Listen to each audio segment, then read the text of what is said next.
Hello दोस्तों, नमः शिवाय। दोस्तों, अपरा एकादशी का व्रत आने वाला है जो कि 23 मई 2025 शुक्रवार के दिन पड़ रहा है। सब प्रथम तो आपको अपरा एकादशी की बहुत बहुत शुभकामनाएं, बधाई। ये जो एकादशी है ज्येष्ठ मास की कृष्ण पक्ष की एकादशी है।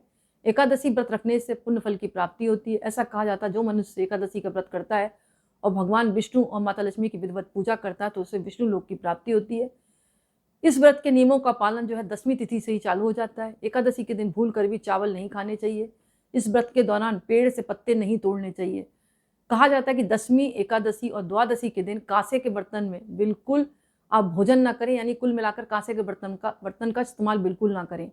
कांसे के बर्तनों का इस्तेमाल बिल्कुल करना अच्छा नहीं माना जाता। एकादशी के दिन व्रत रखें तो और भी अच्छा है। द्वादशी में चावल का इस्तेमाल कर सकते हैं, लेकिन एकादशी के दिन तो बिल्कुल नहीं। इस दिन कहानी सुननी चाहिए। अगर आप व्रत रख रहे हैं, कथाओं में मतभेद हो सकता है। कथा इस प्रकार है। एक महिध्वज नाम का एक राजा था जो बहुत धर्मपरायण था और दयालु था। राजा और उनका छोटा भाई महल में रहते थे। राजा का छोटा भाई वर्जध्वज उससे एकदम बिल्कुल अलग स्वभाव का था और उसे अपने भाई का व्यवहार पसंद नहीं आता था। वह हमेशा ही इस फिराक में रहता था कि किस तरह से राज्य को हथिया लिया जाए। इसके लिए वह राजा को मारने की साजिश में रचता रहता था।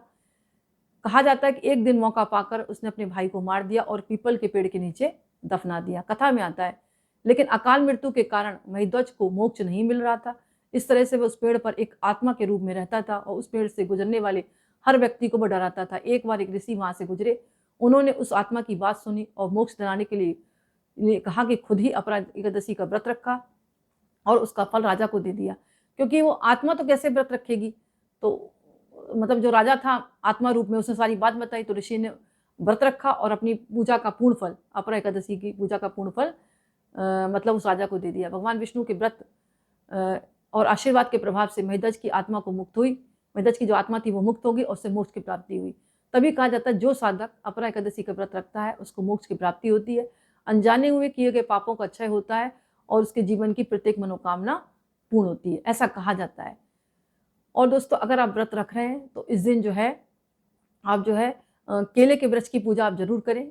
केले के वृक्ष को हल्दी मिला जल कुछ मिष्ठान डालकर जरूर सींचे, दीपदान करें।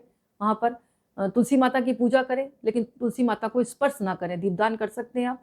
पीपल के पेड़ की पूजा करें, गाय को हरा चारा खिलाएं और दान दान जरूर करें। गर्मी का महीना है तो पानी का जितना दान कर सकते हैं, पानी है, शरबत है, बल्कि अपनी सामर्थ्य के अनुसार आप दान जरूर करें। पीली चीज़ों से भगवान का भोग करें। पीले वस्त्र है, पीली मिठाई है, पीले फूल है, भगवान को अर्पण करें। भगवान को पीले रंग का जनेऊ अर्पण कर सकते हैं।